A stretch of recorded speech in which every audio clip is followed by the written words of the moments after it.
coffee is for closers. It's a great movie line, right? But for those of us actually, doing business development day in, day out, the real question is how you get that close. Mm-hmm. Is it like bold and direct, demand the signature now, or is it more of a slow burn, nurturing the prospect until they basically close themselves? That's really the heart of it, isn't it? That Yeah. philosophical split. And that's what we're exploring today. We're doing a really comprehensive deep dive into the fundamental closing methods you need in your toolkit. Yeah.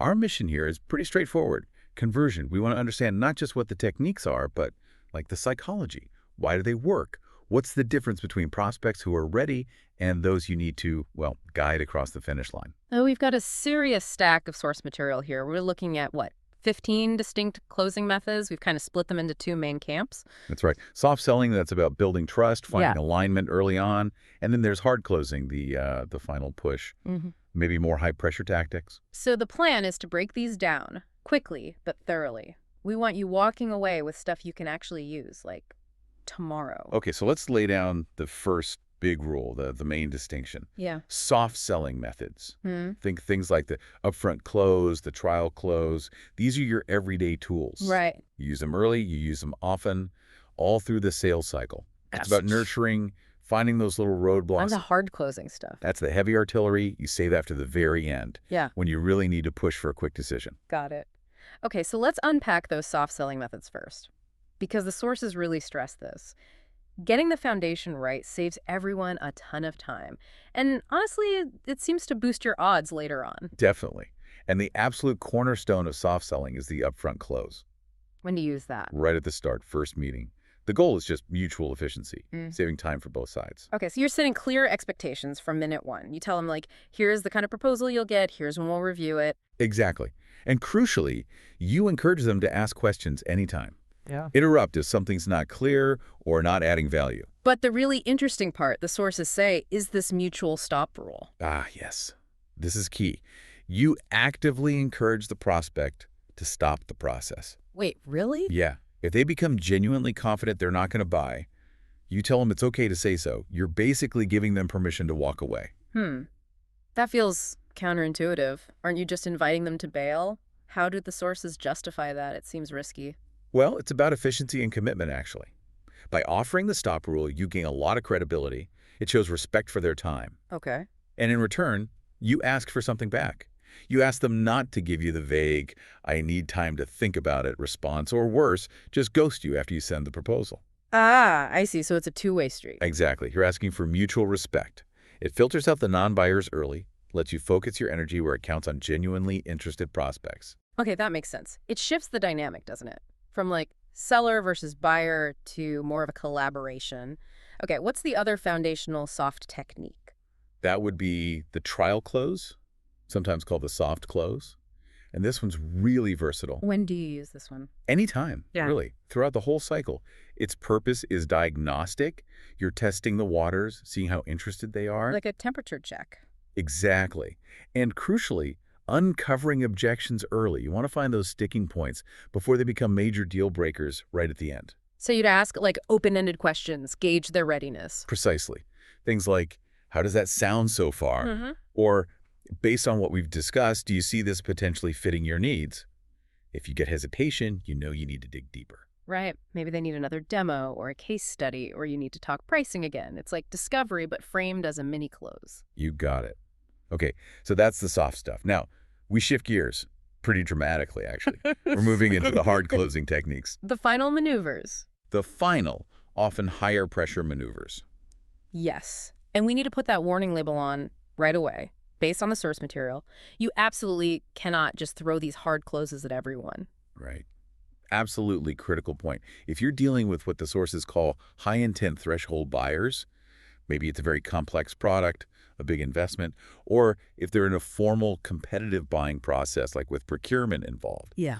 These techniques can come across as way too aggressive, pushy, and it can seriously backfire, kill the deal dead. Okay, so use with caution. Strategic deployment only. Exactly. It's a specific tool for specific situations.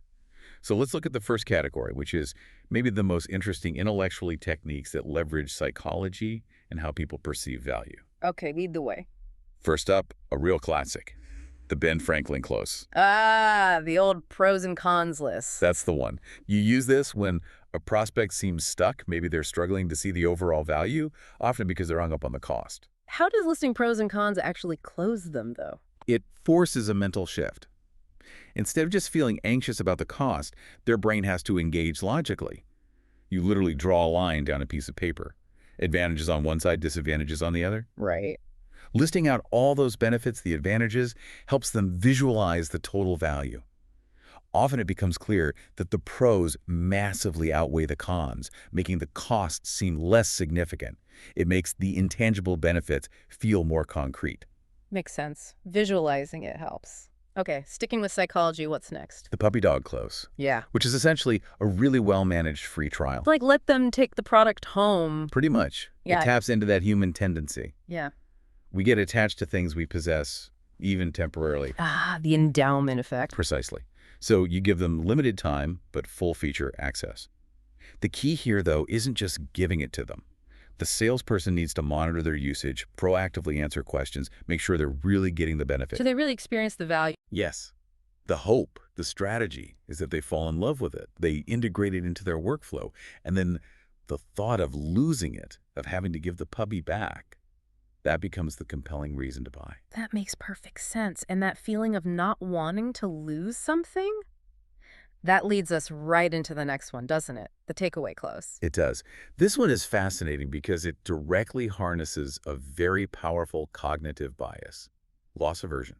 Can you just quickly remind us why loss aversion is such a big deal here? Why is losing something more powerful than gaining something? Sure. It's based on decades of research in behavioral economics. Basically, the psychological pain of losing something we feel we already have or are entitled to is roughly twice as strong as the pleasure we get from gaining something equivalent and new. Twice as strong. Wow. Yeah, it's a powerful motivator.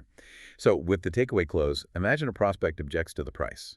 They say it's too high. Okay. Instead of just arguing, the salesperson says, okay, I understand budget is a concern. To meet your price point, we could potentially remove feature X and feature Y. Ah, so you offer to take things away. Exactly. And suddenly the prospect isn't thinking about the money they might save. Their entire focus snaps to the features, the value they stand to lose. It reframes the negotiation entirely around avoiding loss. That's clever. Are there times you'd take the whole deal away? The sources mentioned that. It's rare, but yes. The salesperson might withdraw the entire proposal, but only under very specific conditions. Like if they genuinely can't remove features without crippling the solution. Okay. Or if removing those features would basically guarantee the customer wouldn't be successful, which reflects badly on everyone. Or simply if the reduced deal just isn't profitable for the company anymore. So it's a real power move. Establishes boundaries. Definitely says, we value our solution and we need a mutually beneficial arrangement. Okay, let's move to our second category. These are more situational, sometimes unconventional tactics. The kind of moves you might pull out when the standard playbook isn't quite cutting it.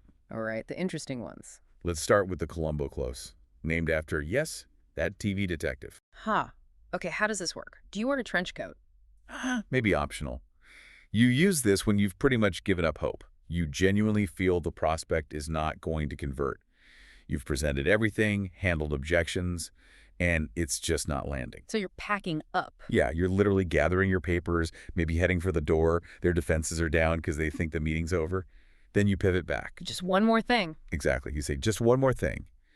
And you present the single most appealing part of your offer. Maybe something slightly tailored, you held back, and ask a clarifying question about it. It's a calculated long shot, leveraging that moment of lowered resistance. Sneaky. I like it. What if the intent just seems really low or their objections are just weirdly unreasonable? That's where you might try the backward close.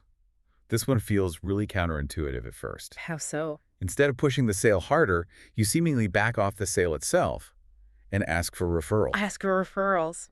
When they haven't even bought anything? Yep. You say something like, okay, it seems this might not be the right fit for you right now, but who else do you know in the industry who might benefit from this solution? Okay. Why does that work? You're basically asking them for more leads when you couldn't even close them. Because it triggers a different kind of thought process.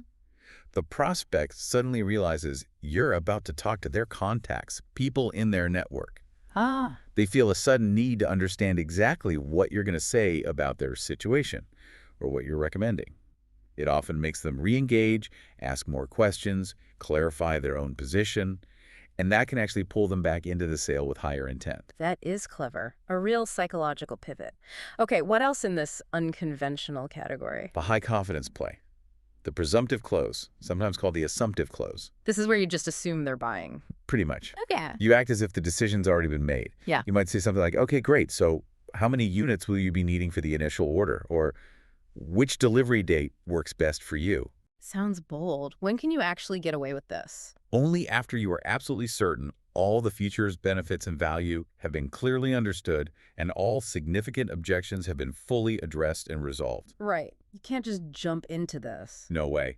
If you use the presumptive close too early, or if there's still lingering doubts, that's when you get that backfire fast scenario we talked about. Timing is absolutely everything with this one. You got it. Requires reading the room perfectly.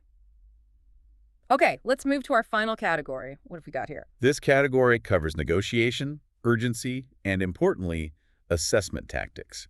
These are often quite practical nuts and bolts techniques. And you mentioned spending a bit more time on assessment.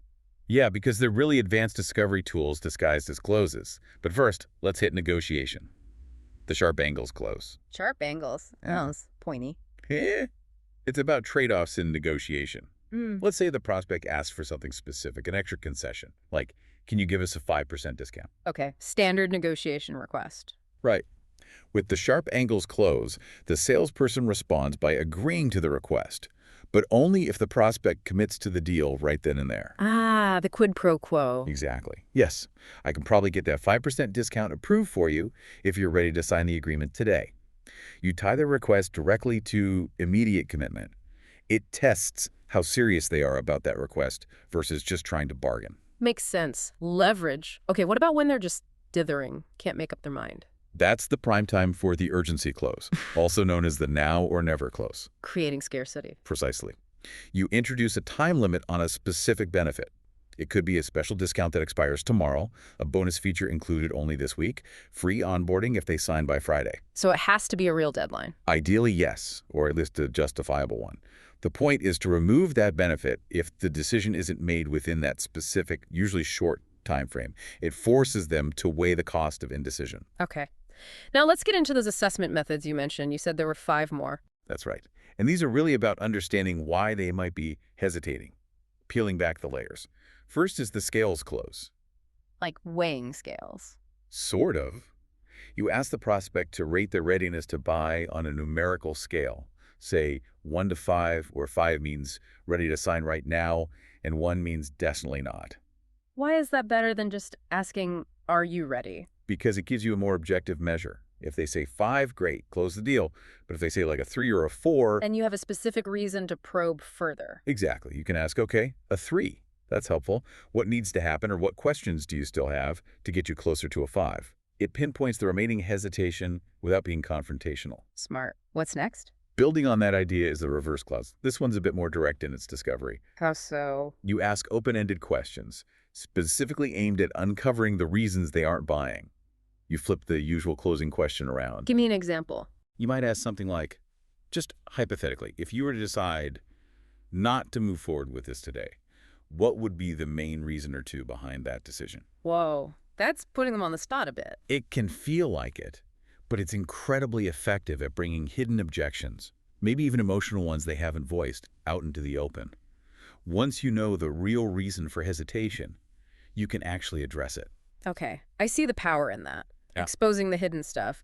What are the last few? Then we have a couple of summary-based methods. The summary close is pretty straightforward. It's like a final recap. You just summarize everything. Yeah, you reiterate the key pain points you discussed, the benefits of your solution that address those points, any agreements you've reached along the way, and then you directly ask for the purchase decision. It's a formal way of saying, we've agreed this is valuable, now let's move forward. Okay, solid and logical. Then there's the question close. Almost deceptively simple. Is it just asking if they want to buy? Essentially, yes. After you've presented everything, you might just ask directly, so, do you like what you've seen here? And if they say yes, are you ready to move forward with this? It requires confidence, but if the prospect is clearly engaged and positive, sometimes the direct question is all you need. Keep it simple. Right. And the last one. The suggested close.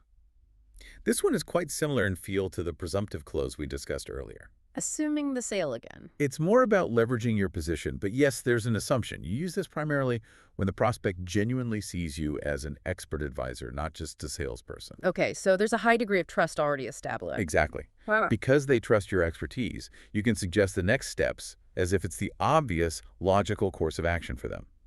Based on your goals, I recommend we start with the premium package and aim for implementation by the start of next quarter. How does that sound? Yeah.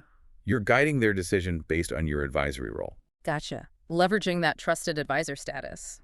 Wow. Okay, that's quite an arsenal of techniques we've covered. From the very soft, nurturing approaches to these quite assertive final pushes. It really is a spectrum. And I just want to circle back to that caution again. Before we wrap up, it feels critical, especially with those hard closes. You absolutely have to know your buyer's situation, right? High complexity, big price tag, formal process.